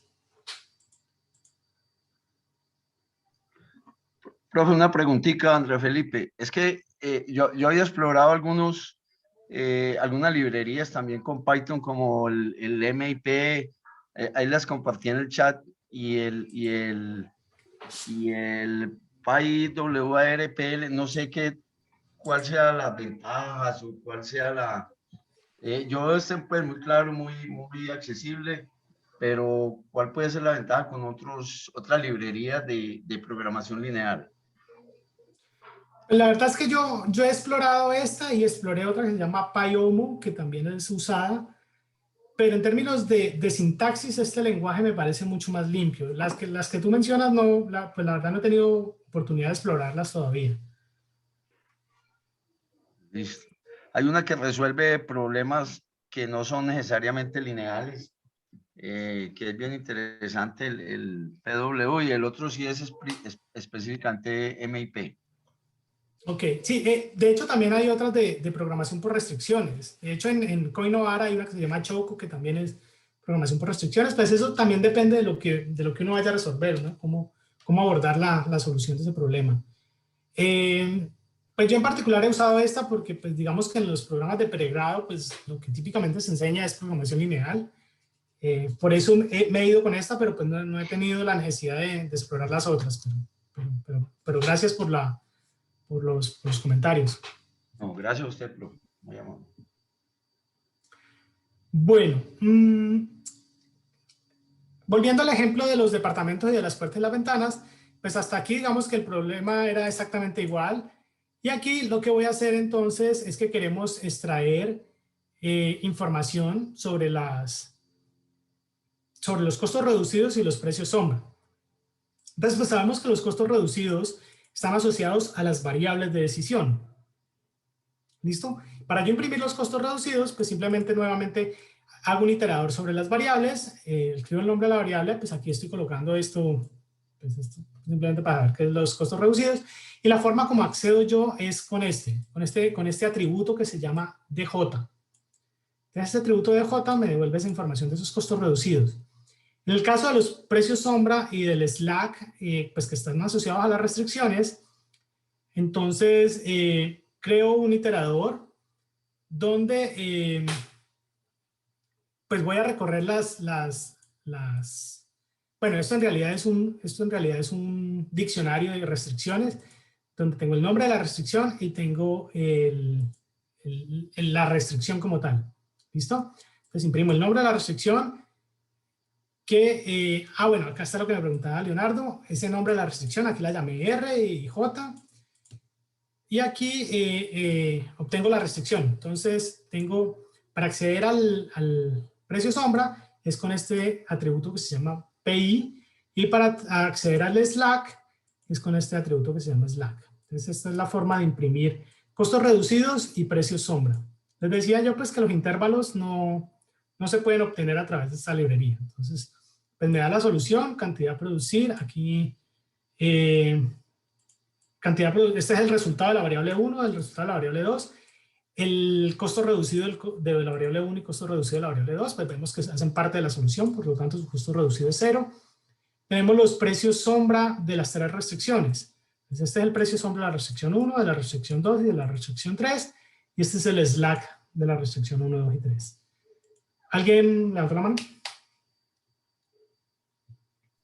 Sí, Andrés, yo. Dices que los intervalos no se pueden sacar a partir de esta librería, entonces en tu clase, ¿qué haces para decir a los estudiantes cómo obtener dichos intervalos? Bueno, yo igual uso Excel, o sea, no es que yo todo lo haga aquí. Yo uso Excel y genero informes en Solvers, y digamos que les digo que existen esos intervalos y todo. Para mí esta información, más que para un análisis de sensibilidad realmente se utiliza para el uso en algoritmos de descomposición. Más de que yo en sí vaya a hacer un modelo de análisis de sensibilidad aquí, pues esta información yo lo que creo es que la librería la muestra más que para hacer un análisis de sensibilidad, para hacer uso en algoritmos de descomposición. Okay. Bueno, entonces, digamos que hasta ahí, pues los elementos básicos de la librería. Ahora miremos un poco cómo podría yo utilizar esa librería para hacer un script. Es decir, si yo necesito ejecutar muchas veces el mismo modelo. Entonces, yo aquí preparé un ejemplo con este algoritmo de epsilon restricciones. Yo creo que pues varios aquí lo conocen. El algoritmo de epsilon restricciones es un algoritmo de optimización multiobjetivo. Entonces, cuando yo tengo más de una función objetivo, pues yo lo que hago es aplicar este algoritmo para poder obtener lo que en optimización multiobjetivo se llama un frente de Pareto. ¿Sí? Cuando uno tiene más de una función objetivo, uno típicamente no obtiene una solución óptima única, sino que tiene un conjunto de soluciones óptimas que componen el frente de Pareto. Entonces, básicamente, aquí tengo un problema donde debo hacer mesas y sillas, y tengo dos tipos de madera, roble y pino. Tengo el consumo de recursos de cada mesa y de cada silla, si quiero hacerla en roble o si quiero hacerla en pino. Tengo la oportunidad de comprar más roble y más pino. Tengo unos precios de venta de cada producto de mesas y sillas, y tengo adicionalmente unas restricciones de producción mínima y de cantidad máxima a comprar de madera. Y me dice que pues tengo dos funciones objetivo. Entonces, pues estos son mis conjuntos: cantidad de muebles, cantidad de tipos de madera. Están los parámetros, que es la cantidad de madera disponible, la cantidad de madera, esta es la de recursos, cuánta madera J requiere para fabricar un mueble tipo I, precio de venta, precio de compra de la madera, cantidad máxima de compra de madera y producción mínima. Entonces, pues el modelo básicamente tiene dos variables de decisión, que es cuántas unidades de cada tipo de mueble voy a producir con cada tipo de madera, y aparte cuántas unidades adicionales de madera va a comprar. Por acá abajo dice que pues el gerente, a partir de ciertos incendios, está interesado también en minimizar la cantidad de roble usado. Entonces tengo una función de utilidad y tengo una función de minimizar la cantidad de roble usado. Entonces mi función de utilidad, esto no es minimizar costo, esto es maximizar utilidad, que es el precio de venta por la cantidad de muebles que yo venda, menos el costo de la materia que compro adicional multiplicado por las unidades de materia adicional. Y la cantidad de roble usado, pues básicamente es este coeficiente de esta matriz, específicamente para roble, multiplicado por la cantidad de muebles de roble que hago. ¿Listo? Esta es la restricción de recursos disponibles, donde tengo pues, mi matriz de coeficientes de consumo de recursos por la X menor o igual a la disponibilidad más lo que compro. Y aquí tengo una mayor, la producción pues debe ser mayor que una condición de producción mínima. Y aquí la cantidad a comprar debe ser menor o igual a una cantidad máxima a comprar. Entonces, para los que no están familiarizados con el algoritmo de epsilon restricciones, a ver si esto me deja copiar esta imagen, pegarla aquí. Así. Para los que no están familiarizados con el algoritmo de epsilon restricciones, uno lo que hace es que tiene sus dos funciones objetivo, en este caso tengo F1 y F0 y F1, y lo que hago es convertir una de las funciones objetivo en una restricción. Entonces digamos que yo voy a optimizar y dejo F1 como mi función objetivo optimizar y F2 la convierto en una restricción. Entonces tengo este F0 va a quedar menor o igual a un parámetro que voy a llamar epsilon. Lo que hago es que empiezo, bueno, aquí quedó al revés. Digamos que mi función objetivo inicial es F0 y la que voy a mover es F1. ¿Listo? Entonces empiezo y genero diferentes valores de este epsilon para ir generando diferentes puntos en esta curva. Entonces cada valor de epsilon pues me va a generar un punto en esta curva. ¿Listo? Entonces lo primero que uno hace normalmente es establecer estos límites. Entonces si yo quiero establecer este límite, lo que hago es maximizar esa función, perdón, pues en este caso las dos son de minimizar. Entonces voy a minimizarla, minimizo F0 y eso me va a dar este punto. Me va a dar el valor de F0 con su corte en F1. Es decir, si yo minimizo F0, pues este va a ser el límite inferior y de F1 va a ser el límite superior. ¿Cierto? Y después calculo este límite y este límite lo calculo minimizando F1 y obtengo este valor. Entonces ya pues cuando tengo estos dos límites lo que hago es que parto este intervalo en, no sé, en un número de epsilons que yo quiera generar, puede ser, ¿no?, 50, 100, los que yo quiera, y empiezo a correr mi modelo cambiando este valor de epsilon. ¿Sí? ¿Quién levantó la mano por ahí? Profe, o sea que ese tipo de problemas de multiobjetivos se resuelven numéricamente, ¿verdad? O sea, esa solución es numérica, lo que usted nos está, por medio de iteraciones. Hay varios enfoques realmente. En optimización hay varios enfoques. Hay enfoques de programación por metas, donde yo defino metas para cada uno de los objetivos. Hay otros enfoques ponderados, donde yo le asigno un peso a cada función objetivo y lo que hago es normalizar los valores y optimizo todos en una sola función objetivo. Está este enfoque que genera el frente de Pareto a través de iteraciones. Hay otros enfoques de metaheurísticas, donde el algoritmo evolutivo o la metaheurística que uno está usando pues va encontrando estos puntos de este frente de Pareto. Hay varios enfoques. Pues yo he escogido este para, pues más porque quiera, digamos, el tutorial no es de optimización multiobjetivo, pero sí quería mostrarles cómo utilizar pool para resolver este problema. Cómo convertir mi modelo, por ejemplo, en un método, en una función, y utilizarlo para construir este tipo de frentes de Pareto. No sé si contesta tu pregunta. Sí, claro, profe. Muchas gracias, muy amable. ¿Alguien más había levantado la mano? Bueno, entonces, digamos que, pues ya, una noción rápida de este algoritmo, de cómo funciona. Y lo que hacemos entonces en Pool es que, bueno, aquí tengo mi problema monoobjetivo, como si yo tuviera, pues aquí realmente estoy maximizando la utilidad. Entonces, yo lo resuelvo y obtengo una solución única del problema. Pero pues también me interesa entonces empezar a encontrar el frente de Pareto. Entonces aquí lo que hago es que yo convierto mi modelo en una función, ¿cierto? Para todos es claro el concepto de función. Donde yo, esta función pues le van a entrar dos parámetros. Le va a entrar un primer parámetro que define cuál es la función objetivo y le va a entrar un segundo parámetro que es el epsilon, que en este caso pues yo por default lo estoy poniendo un número grande. Esto se llama un parámetro opcional. Es decir, si yo se lo mando, él lo toma, y si no se lo mando, toma este. ¿Listo? Tengo un conjunto de muebles, conjunto de maderas, pues hasta aquí habíamos visto ya, pues esto es normal del problema, los coeficientes. Aquí entonces voy a definirle, si la función objetivo, si el parámetro que yo le mando de función objetivo es 1, él va a usar va a optimizar la primera función objetivo, que es maximizar utilidad. Si esto es diferente de 1, entonces él va a usar la función objetivo 2, que es minimizar la cantidad de roble usado. Defino yo, por ejemplo, mi variable X, que es la cantidad de muebles que yo hago, de madera, de cada tipo de madera. Defino mi variable de compra adicional de maderas. Y aquí, por facilidad digamos, de mi script, yo voy a definir dos variables adicionales. Una que se llama utilidad y otra que se llama cantidad de roble.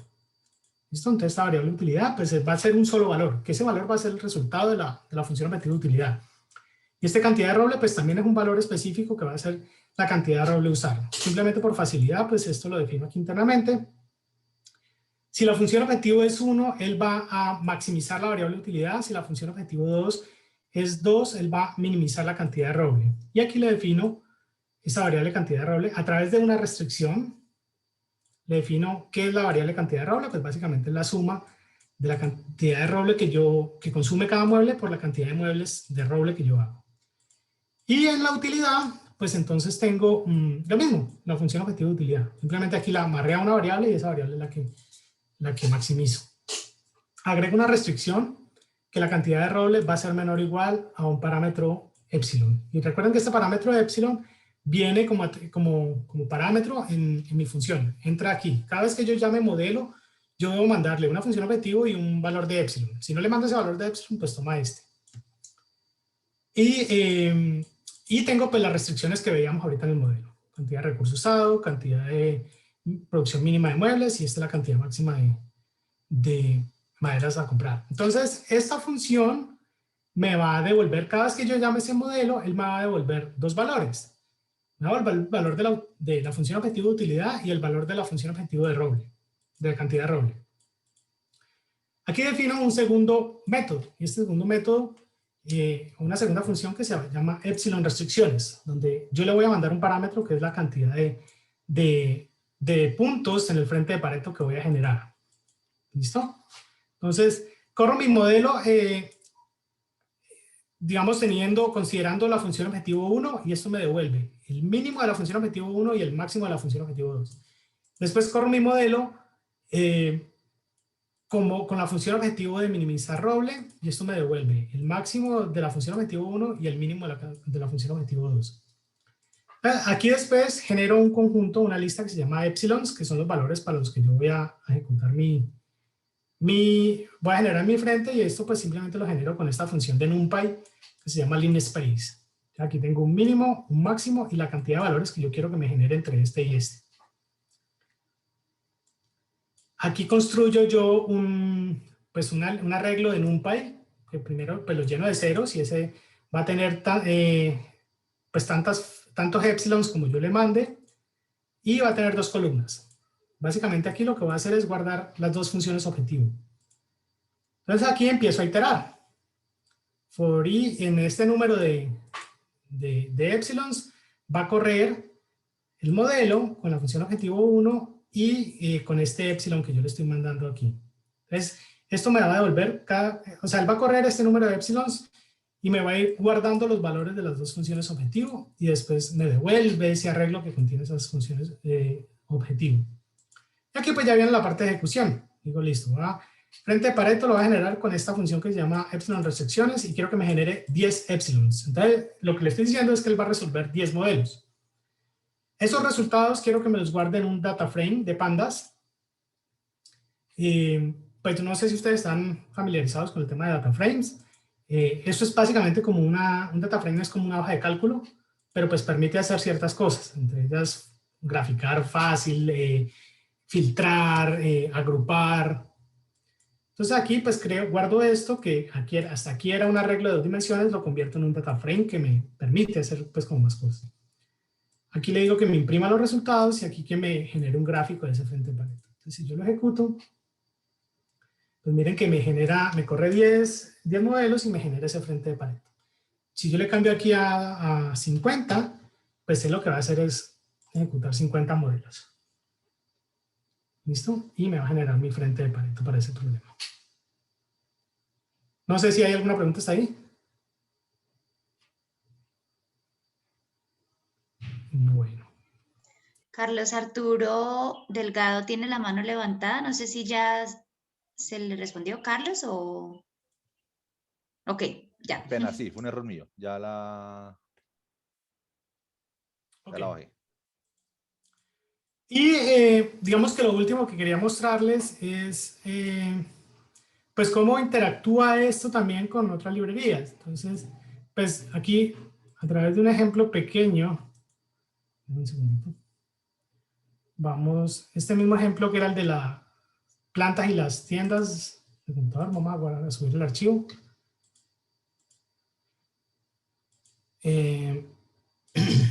Pues tengo yo que cargo todos los datos, creo los conjuntos, hago el modelo. Hasta aquí va exactamente igual. Imprimo, bueno, aquí no estoy imprimiendo las variables. Aquí lo que voy a hacer es que voy a crear un arreglo para guardar esos resultados. Voy a extraer esos resultados de esas variables. Mi variable, pues digamos, más importante en este caso es X y J, que es la cantidad de flujo de la planta I a la tienda J. Entonces aquí, pues yo las tengo, pero las tengo como objetos que se llaman B, que es un objeto del tipo variable. Y eso no me permite pues como hacer mucho con eso, entonces lo que hago es que la guardo en un arreglo de NumPy para que ya pues pueda manipular mejor eso. Entonces extraigo eso y creo un data frame a partir de esos resultados. Entonces también puedo manipular a partir de los datos que tengo, puedo... aquí, por ejemplo, lo que estoy haciendo es que estoy creando un data frame con las capacidades. Entonces quiero guardar, por ejemplo, la capacidad actual de la planta y la capacidad que realmente usó. O quiero crear un mapa de calor de esos resultados. Entonces, aquí, pues, digamos que esto puede que no tenga mucho sentido, pero lo que quería era como mostrar que yo falta instalarla. Que a partir de los resultados que genere, pues yo puedo usar herramientas de visualización para mejorar esa interpretación de los resultados.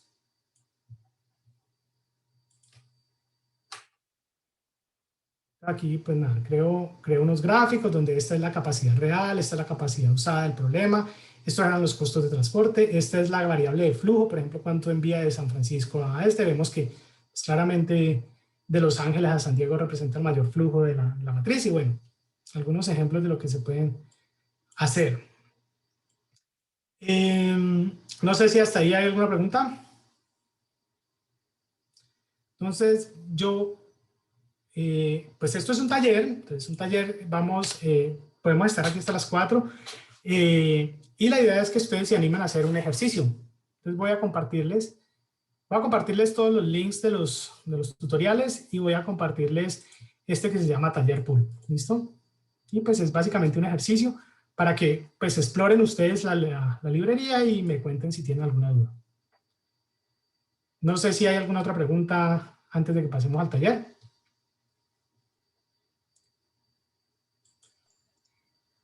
Parece que no, Andrés, ni en el chat ni hay manos levantadas. O no me entendieron la parte de epsilon restricciones. De pronto fui muy rápido con esa parte, pero bueno. Es que pues tampoco era de optimización multiobjetivo, pero sí quería mostrarles como esa parte de scripts. Entonces venga, yo comparto esto por aquí. Profe, a mí se me va a dificultar el tema del taller porque estoy conectado desde el celular, porque no tengo acceso aquí donde estoy al PC. Sin embargo, pues voy a ir mirando atentamente y bueno, más adelante lo podría desarrollar. Ok, tranquilo. Profe, una pregunta rápida. Tuve que ausentarme pues por algo y no vi esa gráfica, las hiciste con Matplotlib, ¿o con qué? Hay una de Matplotlib y hay otras de Seaborn, sí. Pues básicamente hay dos librerías como principales de gráficos. Esta Matplotlib y Seaborn que trabaja sobre este Matplotlib. Y sí, esta la generé con Matplotlib y esta con Seaborn. Gracias, profe. Entonces, aquí les acabo de compartir a través del chat los links de los 3 blogs y pues el tallercito. ¿Listo? Sí. Y yo me quedo aquí para ver si tienen alguna duda, alguna inquietud.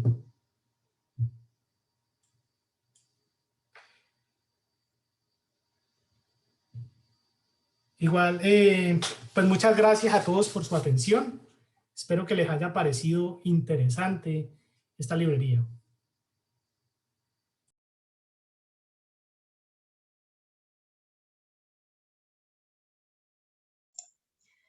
Bueno, Andrés, muchas gracias a ti. Gracias, Carlos. Mientras que se animan los asistentes a hacer alguna pregunta, yo voy a compartir acá, discúlpame. Bueno, voy a iniciar mi cámara primero. Y mientras que los asistentes se animan a hacer más preguntas o empezar a probar o a experimentar con las implementaciones y lo que nos compartió el profesor, quiero darles un par pues como de anuncios relativo a nuestros tutoriales. Entonces, permítanme, les voy a compartir esta presentación que tenemos del tutorial. En este momento deberían poder ver el tutorial, Andrés, en tu presentación. ¿Es correcto? ¿Está bien? Creo que tienes el micrófono apagado. Estamos viendo la presentación del tutorial, la presentación mía, de hecho. Sí, tú cuando te presentamos. Bueno, entonces, primero agradecer al profesor Andrés, pues, por brindarnos este espacio. Esta es, pues, como nuestra primera experiencia con el tema de los tutoriales. Nos interesa mucho sus opiniones, saber si quieren que modifiquemos algo, porque la idea es que mantengamos este espacio, no solo, pues, como en términos de la difusión de las herramientas, sino también de colaboración y que podamos trabajar juntos en este tipo de temas. Entonces, agradecerte, Andrés, por tu tiempo y por tu disposición, por el material que nos has compartido. Muchos han preguntado en el chat y por correo si tienen acceso a la grabación. Nosotros les vamos a dar el vínculo para que puedan tener la grabación del tutorial de hoy. Y lo otro, ya para que sepan que estamos pues el comité, el consejo directivo de la asociación y en conjunto con el profesor Andrés y los miembros del consejo estamos trabajando en la programación de los siguientes tutoriales porque la idea es que lo mantengamos con una frecuencia mensual dada la agenda que tenemos de nuestras actividades. Entonces, permítanme a ver si mi presentación de Pau, aquí está, muy bien. Entonces, esto es simplemente un anuncio para la siguiente sesión. Ya estamos definiendo la fecha específica para el tutorial de agosto que tendremos el siguiente mes. Estaremos acompañados por el profesor Leonardo Rivera de la Escuela de Ingeniería Industrial de la Universidad del Valle y el profesor ya está preparando un tutorial en el lenguaje de programación de Julia. Entonces, para que estén todos muy atentos, les haremos la difusión respectiva para que se puedan inscribir y puedan asistir a este tutorial que tendremos probablemente la última semana de agosto. Entonces, de nuevo, muchas gracias, Andrés, y darles el espacio si hay más preguntas o más resultados que estén teniendo con la experimentación que el profesor propone. No sé, Andrés, si quieres decir algo más. Una pregunta, un paréntesis más bien. ¿El Congreso Internacional de Asocios está programado para cuándo? Muchas gracias por esa pregunta. Bueno, nuestro Congreso Bienal de la Asociación Colombiana de Investigación Operativa habitualmente pues se realiza con esa frecuencia. Cada 2 años, este año, como ustedes saben, teníamos programado nuestra conferencia conjunta con el Informs International y con Alio, pero pues por efectos de la pandemia muchas de las conferencias tuvieron que suspenderse. Entonces, como hace más o menos un mes, les enviamos una comunicación compartiéndoles esta decisión del Informs Meeting Committee, del aplazamiento de esa conferencia, y les daremos información prontamente porque la idea es que vamos a hacer un lanzamiento para reprogramar nuestro congreso bienal. Entonces, este año por ahora no vamos a tener encuentro presencial, por eso estamos creando estos espacios. Entonces, una vez tomemos la decisión en la asamblea de nuestra asociación, que se hará en septiembre, entonces les daremos la información al respecto del congreso. No sé si respondí bien la pregunta. Creo que fue Alberto. Sí, está bien, más o menos, o sea, sería como, más o menos, ¿hay alguna fecha tentativa o no? Todavía no se está manejando. No, señor, aún no. Todavía estamos en proceso de definir porque tenemos que respetar la agenda también de lo que está sucediendo con los congresos regionales e internacionales de iForce.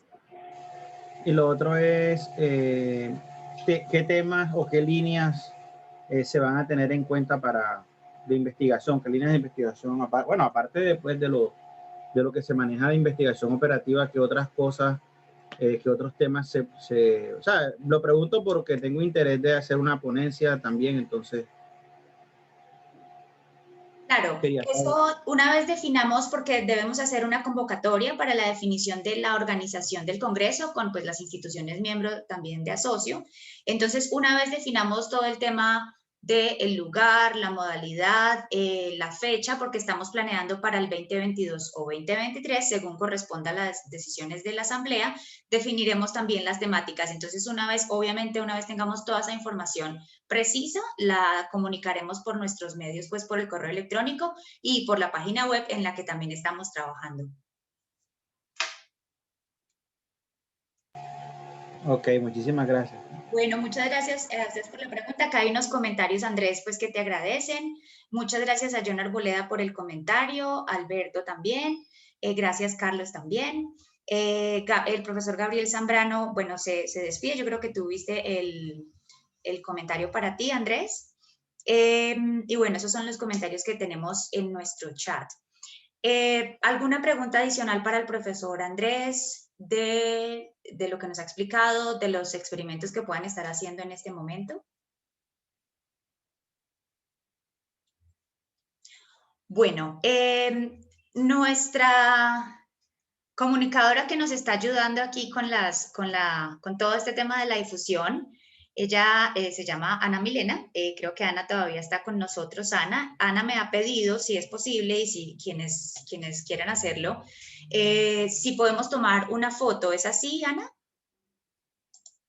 No sé si Ana está por acá. Sí, sí estoy. ¿Me escuchan? Sí, te estamos escuchando. Perfecto, entonces voy a abrir el video porque a mí estas Dale. cosas, sí, con este crespero alborotado que tengo. Digo, hola Andrés Felipe, ¿cómo estás? Hola Ana, muy bien. Hola, listo. Entonces, para poder tomar esta foto que quiero tomar, lo primero que necesito, Andrés, ¿me puedes poner, Valentina deja de compartir y Andrés, pones por favor tu portada? Mi portada. Sí, la primera diapositiva que tienes. La primera diapositiva que utilizaste. La primera slide donde está el nombre. Pues es que está muy planita, pero bueno. No. Mi querido, es lo que hay. Sí, no. Listo, entonces voy a tomar una primera.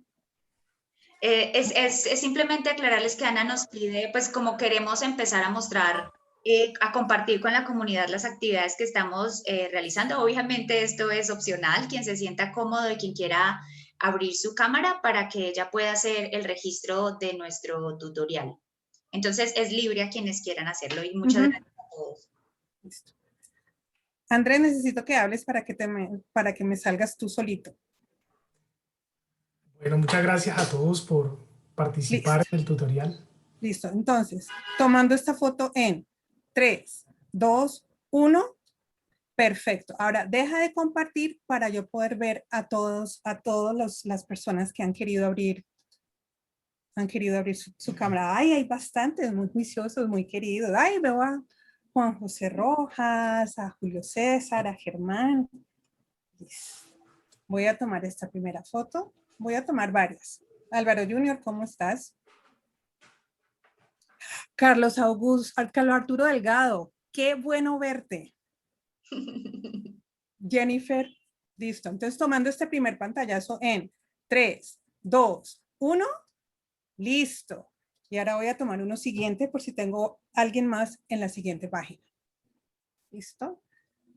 Tomando la foto en 3, 2, 1. Muchísimas gracias a todos. Muchas gracias, Anita. Muchísimas gracias a todos por su asistencia. Es muy agradable poder verlos, así sea por la cámara. Muchas gracias de nuevo al profesor Andrés y a todos por su asistencia. Estaremos en contacto pues con la información del video y recuerden que cualquier información nos pueden escribir a nuestro correo electrónico de asocio. Muchas gracias a ustedes. Gracias, Gonzalo. Saludos a todos. Que tengan buen día. Gracias, profesor Andrés. Gracias, Valentina. Gracias a todos. Muy productivo. Lo aprovecharé mucho. muy útil, muy útil. Gracias. Bueno, muchas gracias a Hola, todos. Y muchas bueno, y si tienen alguna duda cuando estén en el proceso de uso de la librería, pues no duden en contactarme. Por aquí les voy a poner mi correo y siéntanse libres de escribirme y cualquier cosa que les pueda ayudar, con todo el gusto. Bueno, yo voy a atender. Andrés, ¿esto corre modelos grandes o solo es para chiquitos? Corre modelos grandes también, no tan rápido como Ciplex y como Groovy, pero sí. Es más educativo, ¿cierto? Porque en la nube es un poco lento, ¿no? Pues la verdad es que nosotros lo usamos, por ejemplo, no teníamos en un proyecto de Caoba, un proyecto de MinCiencias, de la Mincienciación de lo de COVID. Nosotros no teníamos o no podíamos exponer los servicios en las licencias de Ciples y esto, y creamos un servicio y se expuso ese servicio para resolver un problema de asignación de pacientes con una instancia del Valle del Cauca, y pues funcionó muy bien. Esta es la otra, que digamos que el despliegue pues también es relativamente fácil por estar en un lenguaje de programación. Entonces, sí, y de hecho hay varios papers que ya referencian la librería. Del pulp. Bueno. Listo. Bueno, que estén bien. Chao, Gonzalo. Yo voy a... Saludos.